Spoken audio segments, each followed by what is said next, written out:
네, 다양한 국제 뉴스를 깊이 있게 전해드리는 시간. 월드앤 이슈 오늘은 조비현 세종연구소 연구위원과 함께하겠습니다. 안녕하십니까? 안녕하십니까? 예. 자민당 총선에서 압승을 거두면서 다카이치 그렇습니다. 사나이와 관련한 이슈가 엄청나게 일고 있잖아요. 네. 근데 보면 그러니까 그 평화 헌법을 이제 바꾸면서 전쟁 가능 국가를 만들겠다 네, 이거죠? 그렇습니다. 이 다카이치 총리가 예전부터 이제 전쟁 가능한 보통 국가로 전환하겠다라고 주장을 해왔습니다. 예. 그래서 이번 이 압승을 거둔 이번 총선에서도 사실상 강한 일본을 주장하면서 이제 많은 인기를 또 입었었고요. 예. 그래서 지금 앞으로 이제 전쟁 가능한 보통 국가로 이제 전환을 한다라는 것인데 이것을 추진하기 위해서는 말씀하신 그 평화헌법 이 개정이 필요합니다. 예. 가장 중요한 부분이 두 가지 부분인데 이제 평화헌법 9조 1항에 이제 전쟁하고 무력의 행사를 영구히 포기한다라는 조항이 있고요. 그리고 평화헌법 9조 2항에 이제 육해공군의 전력을 보유하지 않고 그리고 국가 간의 이제 교전권을 행사하지 않는다. 이 조항 이 두 가지입니다. 예. 그래서 이제 앞으로 이제 이거를 이제 개정을 하려면 두 가지 관문이 남아 있죠. 이게 참의원에 가서 또 3분의 2의 찬성을 받고 그 다음에 이제 국민 투표에 이제 또 과반 예. 찬성을 받아야 됩니다. 그런데 이제 이번에 다카이치 총리가 얘기한 이 전쟁 그 전력 보유 금지 조항 이것을 수정하는 이 부분은 어떻게 보면은 이제 평화헌법 관련된 그 개정해야 되는 것들 중에 난이도가 가장 낮은 부분이긴 합니다. 예. 왜냐하면 일본이 지금 자위대라는 명칭 안에 이미 육해공군 전력을 보유하고 있거든요. 네. 그래서 사실상 참의원에 가고 이게 국민 투표로 붙여도 뭐 크게 어렵지 않을 수 있는 부분이 있고요. 예. 그래서 어떻게 보면은 다카이치 총리 입장에서는 물론 앞으로 좀 더 봐야 되겠지만 이 평화헌법 전체 그 구조를 전체적으로 한 번에 개정한다라기보다는 이렇게 할 수 있는 것부터 조금씩 풀어나가는 계산이지 않을까 예. 생각이 됩니다. 그렇군요. 트럼프 대통령도 굉장히 그 극한 칭찬을 한 것 같아요. 네, 예, 그렇습니다. 지지하는 칭찬을 한 것 네. 같고 대만도 칭찬해줬고 중국은 좀 완전히 그 느낌이 다른데 네. 그러면 주변 국들과의 관계는 어떻게 될까요? 지금 뭐 그 외신들이 보도한 내용들을 보면은 여러 가지 내용들이 있는데 이번 이 다카이치 총리 압승이 결국 중국의 공이었다. 중국이 지금 일본을 막 압박한 것이 오히려 이렇게 대선 이제 총선에서 압승하는 그런 결과로 이어졌다. 예. 그리고 뭐 미국한테는 오히려 도움이 될 것이다라는 평가도 있고 그리고 조금 전에 얘기한 그 평화헌법의 개정 문제 이런 것도 많이 주목을 하고 있습니다. 예. 근데 말씀하신 대로 중국의 입장은 보니까 크게 달라진 것은 없습니다. 왜냐하면 이 중국 외교부에서 나온 브리핑을 보면은 이 일본이 이제 군국주의 전철을 밟지 말아야 된다. 그리고 일본 당국이 국제사회의 우려를 직시할 것을 촉구한다. 예. 그리고 무엇보다 이 대만에 대한 다카이치 총리의 발언을 철회하라라고 다시 한번 강조를 해서 사실상 그전의 입장을 바뀐 부분은 없습니다. 그렇다 보니까 뭐 지금 물론 다카이치 총리가 이번 총선 이후에 중국하고 대화를 해야 된다. 그러니까 대화를 굉장히 강조는 하고 있지만 지금 평화헌법을 포함한 이제 보통 국가로의 전환을 추진하다 보면 또 이게 또 중국하고의 관계를 개선하는 데는 걸림돌이 될 수밖에 없어 보이고요. 다만 이제 좀 주목되는 부분은 3월 달에 미일 정상회담이 있는데 여기에서 이제 대만을 양국이 어떻게 표현하는지 그리고 또 뭐 4월 달에 미중 간의 정상회담 때 그때 또 어떤 이제 좀 정리가 될지 이런 부분들에 따라 중일 관계가 변동성이 있을 것으로 보여집니다. 네. 한편 홍콩 법원이 반중 언론인 지미 라이에게 홍콩 국가보안법 위반 혐의로 징역 20년형을 선고를 했습니다. 그렇습니다. 지미 라이 나이가 지금 78살인데 그럼 거의 종신형이나 마찬가지인 그렇습니다. 거죠? 맞습니다. 사실상 종신형입니다. 이 중국이 2019년이죠. 그 홍콩에서 이제 대중국 반정부 시위가 일어나다 보니까 이것을 통제하기 위해서 2020년 6월에 국가보안법을 제정하고 시행을 했습니다. 그리고 이 국가보안법에 따르면은 뭐 국가 분열, 정권 전복, 뭐 선정 선동 그리고 외국과의 결탁 이 네 가지 혐의에 대해서는 최대 무기징역까지 선고할 수 있도록 했는데 이것을 이제 이 지미 라이 빙가일보 창업자한테 사실상 종신형이 20년을 선고를 한 것입니다. 근데 이 구체적으로 판결 내용을 보면요. 이 2019년 4월부터 2021년 6월까지 이 빈과일보를 통해서 선정 선동을 했다라는 걸 유죄로 판단을 했고 예. 그리고 2020년 7월부터 21년 6월까지 미국을 포함한 외국 세력과 결탁했다. 이것도 이제 유죄로 판결을 내렸습니다. 네. 그래서 지금 EU하고 영국 쪽의 내용을 보면은 다 이제 즉시 석방해라라는 규탄 성명을 내고 있고 예. 앞으로 좀 가장 주목해야 될 부분은 트럼프 대통령의 반응일 것 같습니다. 예. 왜냐하면 그 전에도 이제 지미 라이가 20년에 구속 기소가 됐을 때부터 이제 이제 풀어줘라 이런 얘기를 했었고, 예.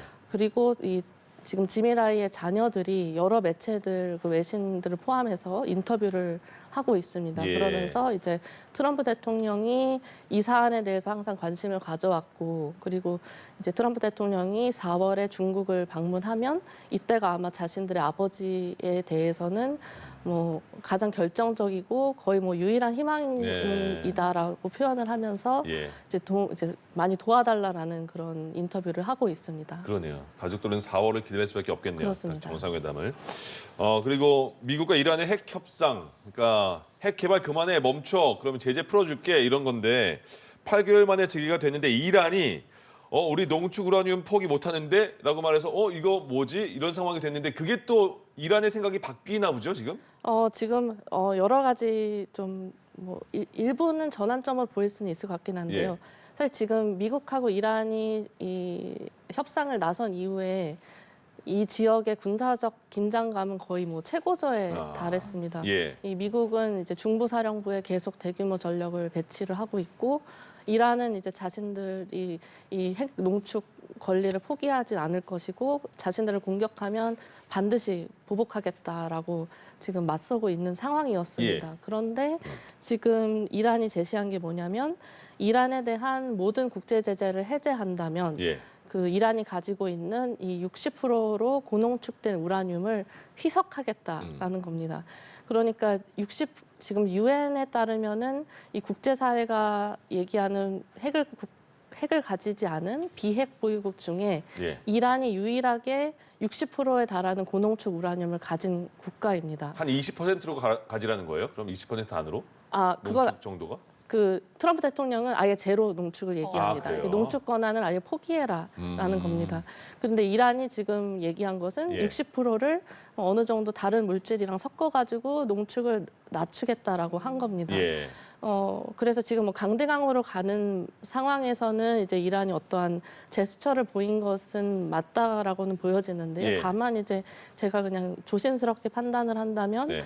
트럼프 대통령은 지금 이미 아까 말씀드린 농축 제로, 예. 아예 그냥 이렇게 조금 낮추는 것보다도 아예 농축 제로를 얘기를 하고 있고, 그리고 이란이 지금 또 이게 모든 이란에 대한 그 제재를 해제해달라라는 또 요구를 한 거기 그렇죠. 때문에 예.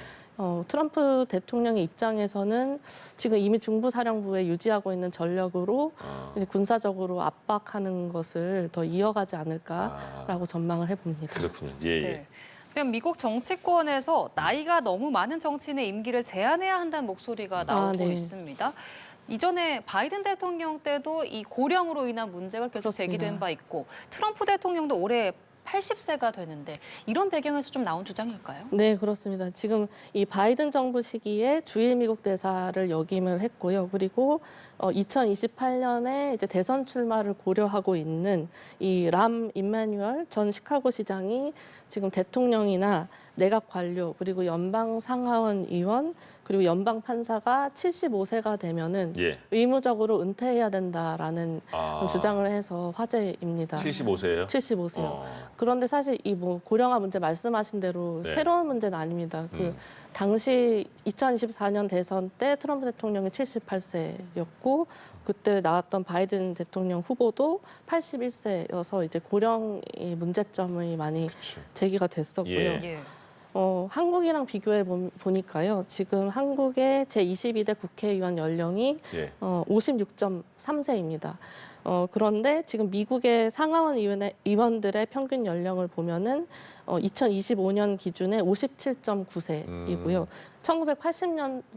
80대, 80년대는 이게 거의 뭐 50세였다고 합니다. 예. 많이 올라간 것이고 상원도 지금은 이제 63.9세라고 고령화가 됐고 또 이제 가장 대표적인 고령의원으로 알려진 분이 92세의 척 그레슬리 상원의원이 있고요. 지금 현역으로요. 그렇습니다. 예. 그리고 작년 2025년에는 워낙 고령이다 보니까 이제 현직이면서도 이 그 건강이 악화돼가지고 노양 그 보호시설로 갔다가 거기서 별세하는 그런 사례들도 있어서 예. 사실 오늘 내일의 문제는 아닌 것 같습니다. 그렇군요. 그리고 또 좀 흥미로운 점은 이거를 또 제기한 임마누엘 전 시장 같은 경우도 예. 지금 66세이기 때문에 사실 젊은 것은 아닙니다. 예, 예. 알겠습니다. 취권하면 예전에 성령 그렇죠. 영화를 많이 봤거든요. 예. 근데 이제는 세대가 바뀌었습니다. 정말 취권을 그렇습니다. 하는 그런 그룹을 한번 보시죠. 누가 하나. 예.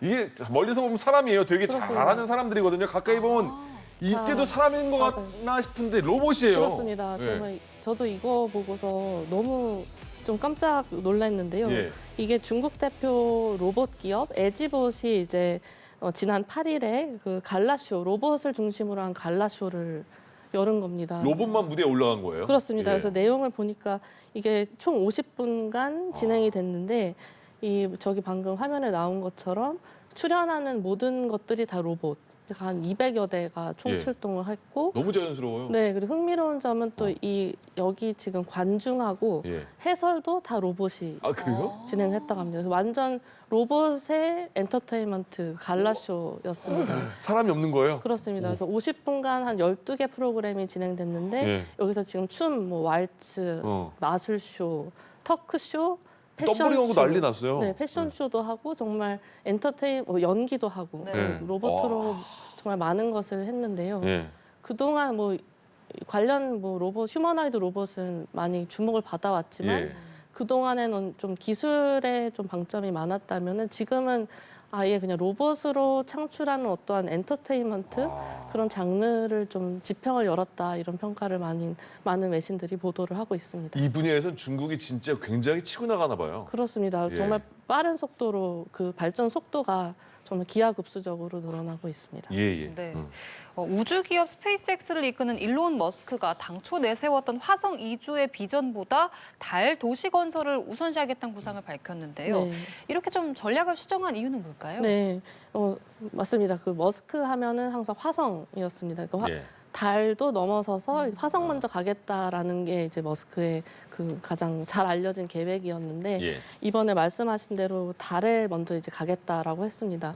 여러 가지 뭐 내용들이 있는데 많이 이제 좀 주목하는 게 중국 요인이 거론이 됩니다. 이 미국이 그 1972년이죠. 마지막 아폴로 임무 때 이제 달에 보낸 이후에는 가지 않았고 그런데 예. 이제 중국이 이 분야에서 또 빠르게 또 방금 본 그 로봇 분야만이 아니라 우주에서도 또 성장을 하고 있기 때문에 예. 지금 미 항공우주국이죠. 나사에서 이제 머스크 그 스페이스X 측에 이 화성보다는 달에 먼저 집중해달라라고 뭐 이렇게 권고가 이루어졌다라는 보도가 있습니다. 예. 그래서 이것을 좀 다루기 위해서 먼저 이제 머스크가 달에 이제 먼저 가겠다. 그래서 내년 3월까지 우주선 스타쉽을 무인으로 보낸다는 게 현재 계획입니다. 달이 차오른다 가자. 가자. 그 노래 저 아닙니다. 네. 네, 알겠습니다. 월드니시 오늘 조비현 세종연구소 연구위원과 함께 이야기 나눠봤습니다. 오늘 말씀 고맙습니다. 고맙습니다. 감사합니다.